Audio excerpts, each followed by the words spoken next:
talking to a guy running for Congress. It's like a professional campaign.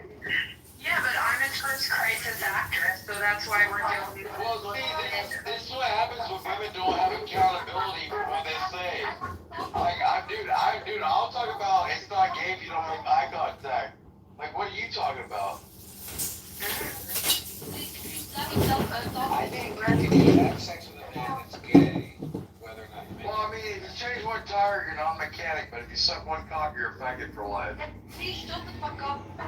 Please replace off. I beg you, please. I already have one in my throat. John, you better delete this recording right now. Otherwise, I'm gonna turn this. Fatima, I gave you a quick little opening there. I made you a mod. Scammovie.com. I'm the co-executive producer. They call me Doc. Quiet sellers. Okay, this is a reading Tanya room. Ladies, Danny, Fatima, I don't think you're very sincere people, so maybe Danny more than Fatima, but the point is, this is a Tanya reading room, so if you have patience and you want to hear a little good wisdom, this is the room for you. But if you want to just be hyperverbal and go to another room and get your dopamine conversation in, I won't blame you, because I know that this is Clown House. So just take the deepest breath of your day. That's right, breathe, as they like to say. Breathe. Not bereave. Breathe. Breathe, nigga. Breathe.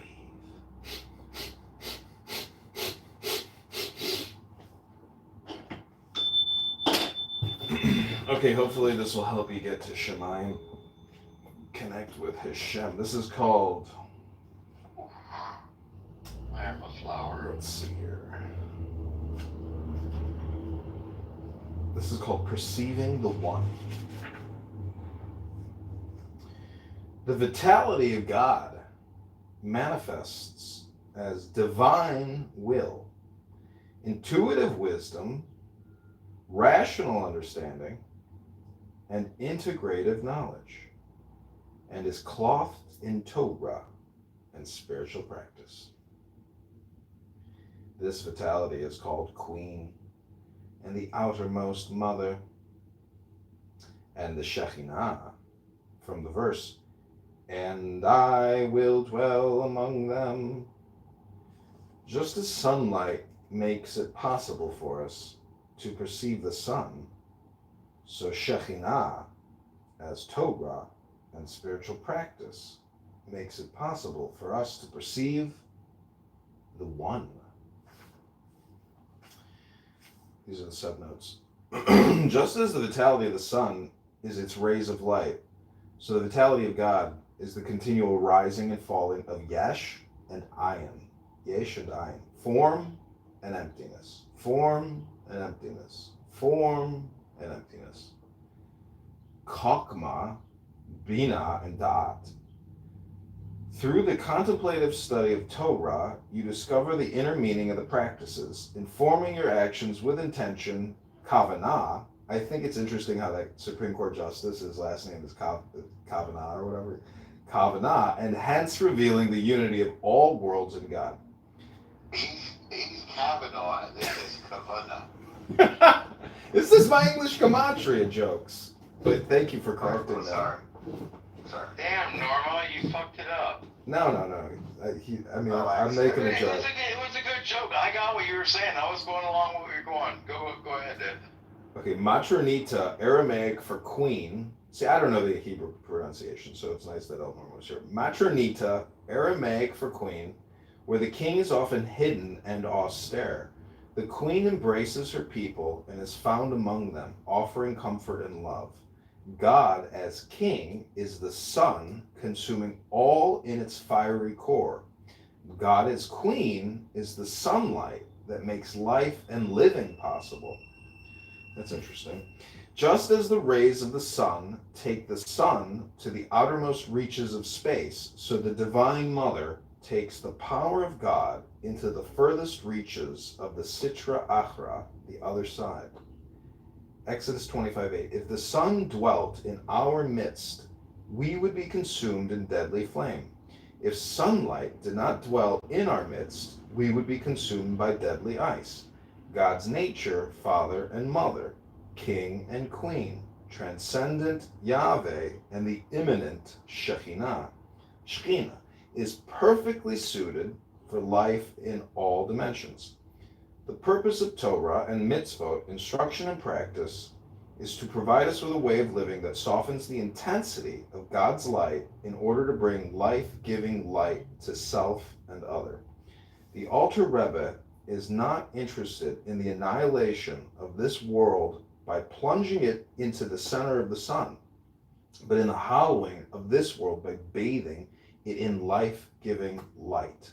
This is done through the study of Torah and the practice of mitzvot.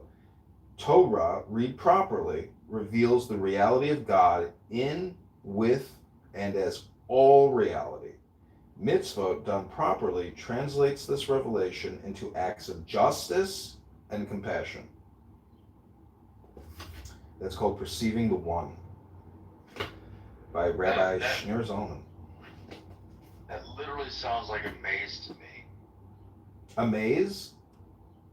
Yeah, because like as you kept like speaking, like your words and inflections kept making me turn left and right and like my thought processes. I mean, Like so I feel like when you said that I was lost in the maze when you said it.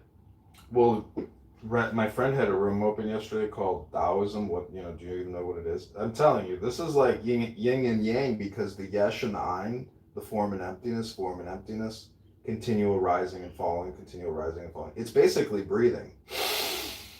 Ruach. Well, I mean, trust me, I've already told you I was a flower. You are a flower. Danny, welcome. Another flower has returned. Danny, did you like the tiny reading? Yes, but did you hear that the flower means to kick the person? We deflowered you. Yeah, so Zaninini, do you want me to also be taken back down to the goo? Zenmini? Yeah, he said put a flower. I think that means that I should be kicked from the room. I don't think No, so. no. What it was is like when John said, take the deepest breath of the day, you hold it for 8 seconds, and then when you breathe out, you're like, I am power, and then you take the second deepest breath of the day, and when I breathed out the second time, I said, I am a flower, when I was breathing out my voice. And that was what he put, that's what he put the flower up for. Okay, well, the Kabbalah is interesting, because you need to keep in mind the difference between wisdom and knowledge, right? Because you need both, and they're very different. Okay, this is the second. This is the last one, but this is the second one. This is called "The One Is Within You." God dwelt among us in the 10 Commandments, as is written, "The writing is the writing of God." When the tablets were lost, the Shekhinah wandered, and in time came to dwell in the way of practice.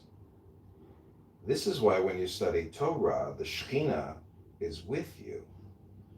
But this is true only if study leads to action. For even the brightest flame requires oil. The flame of God is fed by the oil of love and kindness. Shekhinah is the flame, your body the wick, and your deeds the oil. Just as the flame consumes the wick, so Shekhinah consumes the illusion of otherness. This is what is meant by the verse, "For Yahweh your God is a consuming fire."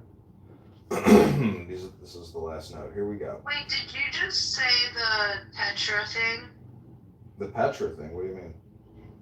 The Tetragrammaton? No, I didn't. I said Yahweh. I didn't say Tetragrammaton. Okay, this is the subnote. When you contemplate and meditate on the words of Torah, the Shekhinah, the presence of God, rests upon your head, but is still not embodied in your actions. To embody the Shekhinah requires engagement with spiritual practice. By means of such practice, you begin to illumine the darkness of the other side, Sitra Achra, cracking the shells of self and selfishness, Kalipat, by continually unifying the many in the one through acts of selfless giving and embracing. In time, the glittering shell of self, Kalipat Nogat, is consumed. And you know without doubt that you and all things are manifestations of God. This is why God is known as a consuming fire. Deuteronomy 4:24. This is the hope of the in-betweener, to be consumed by the fire of God, to be embraced by the infinite love of the one who is all. For the righteous, aka Zadok, such hope is unnecessary, for they are always on fire with God's love. For the wicked, Rasha, such hope is meaningless, for they are devoted to remaining separate from God and godliness.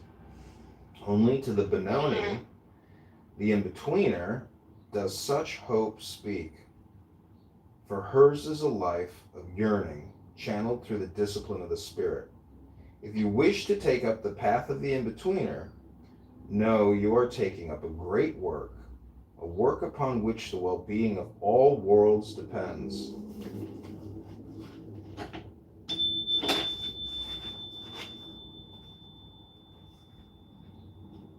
Okay, then this is the last one I'm going to read. You guys want to comment on that? May I ask one point of clarification, please? Go ahead. Like, Shekhinah. Shekhinah. When you say it, tomato, whatever. But when you say it, How like, do you say it? I think it's pronounced Shekhinah. It's Shayna. Is like if you named your child that, it would be Shayna. It's just But- Sheena. You're not talking about Shekinah. Shekinah, like with the K. But no, it's Shayna. But when you say it, it's like Shekhinah. It's basically She China. Is it the light of God? It's the present. Oh, It's the God the in a presence. place? It's the Isn't it presence like- of God in and around all things. But isn't there like stuff with it? It has been gone, and then it has to come back, and people believe it hasn't been in a place since a certain time or something. And in Christianity, Danny, we call it Shekinah. Like when Jesus came back after Mary Magdalene saw him, he was in his Shekinah glow or Shekinah. Have you seen it as like a prism of light? Like, I don't know. I was like doing all this research and stuff, and then it was like just like a prism, like a Pink Floyd type of prism with the rainbow coming through and the unfiltered light. Doc, do you want to finish up what you're saying? Well, yeah, because when if you read in Christianity, after Jesus was resurrected, he had been dead for 3 days, and then he came back, and Mary Magdalene saw him. He was in his Shekinah glow, which means that he was surrounded by an aura of light. And he says, "Do not touch me, woman. I have yet to see the Father." You know, because he had just come back from paradise. And, like, so he's literally in the glow of the Lord. And, like, Shekinah or Shayna, or however you want to say it, like, it's all tomato. Mm-hmm. Yeah. You know, but you know they're all so relevant, and I'll leave it there. Okay, this is the last one I'm going to read. And Zach, if you have time to read one or two, that'd be great. This is called "The Dwelling of God," number 51, from Tanya, Masterpiece of Hasidic Wisdom. How shall we understand the phrase "the Shekinah dwells"? How shall we understand the phrase "the Shekinah dwells"? It cannot be that God dwells in one place and not another, for the whole world is full of His glory. To understand the Shekhinah dwells, you must understand the text, and from my flesh I see God. The flesh perceives everything in terms of space and time, hence the body's perception of God dwelling in space and time. In this way, we imagine consciousness dwelling in the brain when in fact it pervades the entire body. Just as consciousness pervades the body, so the endless one fills all the worlds. Just as consciousness is said to dwell in the brain, so God is said to dwell in the world. This is the subnotes. Shekhinah is the felt presence of God. Each of the 5 worlds has its own intelligence or way of knowing, and each intelligence has its own way of knowing God. Asiya Nefesh experiences God as natural law, Yetzira Ruach as primal love and fear, Beriya Neshama as an idea or ideal, Atzilut Chaya as the many, and Adam Kadman Yechida as the only one. Of the 5, only Neshama's way of knowing makes of God an other and situates that other in time and space. This situated God is called Shekhinah. The Alter Rebbe's concern here is that you see through the limitations of Neshama and not imagine that Shekhinah is somewhere rather than everywhere, and sometime rather than right now. This removal of Neshama's delusions is the work of the in-betweener.